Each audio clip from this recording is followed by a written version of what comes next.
Eddie, you were born in 36 on East 112th Street in El Barrio. At 6 years of age, your family moved you to the Bronx. What was Latin music in your developing years as a teenager? What was it like?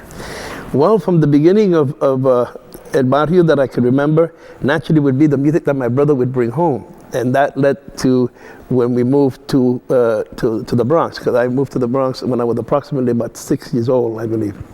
And my brother would accompany me in a lot of the shows that we would do together, okay?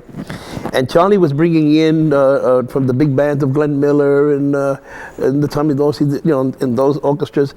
But naturally, the orchestra that was the orchestra was the Machito Orchestra, which already had Exposed because they started approximately about 1939. So by 41, 42, when I'm in the Bronx, that's what we're listening to, all right? We're hearing some of the Machito works and that.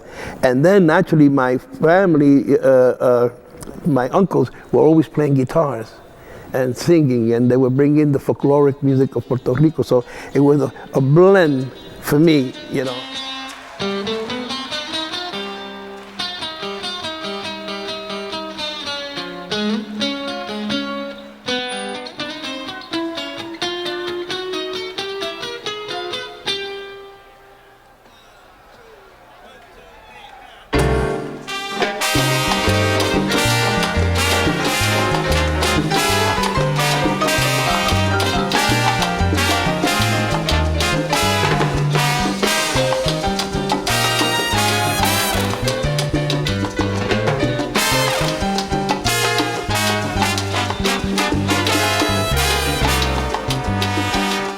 The structure that I was following was also, I was listening to the music that was coming out of Cuba pre-1960.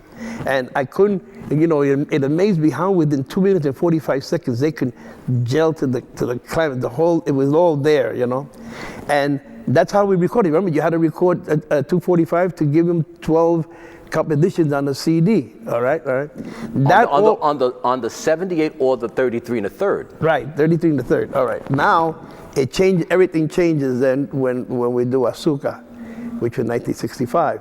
When we record Azúcar now I would say that the recording of Azúcar was like one of the most incredible recordings in the sense of you're still holding a typical movement, and with vocalists and that, but it's the form is definitely Latin jazz, okay? And then what Barry's doing, throughout the composition is just constantly giving,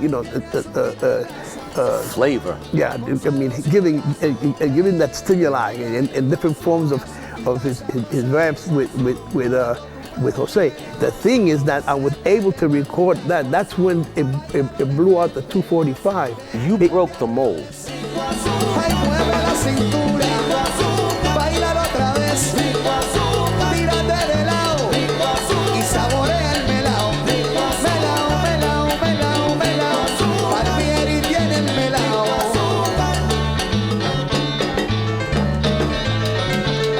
Señoras y señores, el hombre del azúcar, Eddie Palmieri. Ajá.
We now move into the 80s and 90s, and you begin to record qualitatively differently. You begin with piano solos. You do a Sun Ra. You do a McCoy Tyner. You start moving into Chick Corea stuff, and you begin to do solos for a long time. How did you get into the mystical side of your personality? Well, I love variations on themes, and the themes that I was writing, they were captivating to me. Like, let's say Adoración, for example. This was coming out of the 70s after we did going into like Sentido and going into the son of Latin music, okay, which had the Dia Bonito. So they were really open that I could go into variations of theme and extensions. And those things excite me very, very much, because I know then eventually that the orchestra would come in later, you know. One of the great stories is that, and I'll make it fast, Luis Machina, one of the greatest dancers, you know. I love him. When I started to record in that form, you know, it was like the word, ¿Qué le está pasando a Eddie?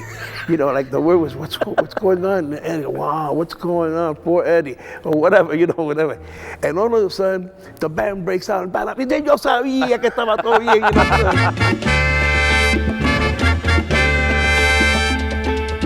Adoración, porque tú dudas, vida mía, si tú bien sabes que soy tuyo todavía. Si es que cuando yo estoy triste y abatido, me das aliento, corazón, ya has comprendido. Adoración, no creas que es pura fantasía, lo que yo siento que eres tú la vida mía. Yo soy consciente, me doy cuenta de las cosas, por eso tú eres pura y bella ni una rosa. In many ways, you reinvented yourself because you got into the youth. They were looking for something new. The mambos were different. They were just as intense. You also allow for a lot of drums. I know you've always wanted to be a timbale player. Yeah. But your drumming, your sense of rhythm is highly sophisticated, and you always allow the drummers to get theirs. Because they're great percussionists. That you know, the ones that recorded with me and that work with me, and the audience is the one that's going to not only enjoy it, but the dancers certainly are going to be excited. You know, because when you have a drum soloing, that's when you're getting the tension, you know, creating, you know, within the composition. And then the final climax is when the mambos come in, or the two trombones coming in with the flute, for example, or a full tutti of 3 trumpets and 2 trombones, for example. And that's going to excite, but that's coming after the solo. And if you're dancing out on the floor, I'm going to get you.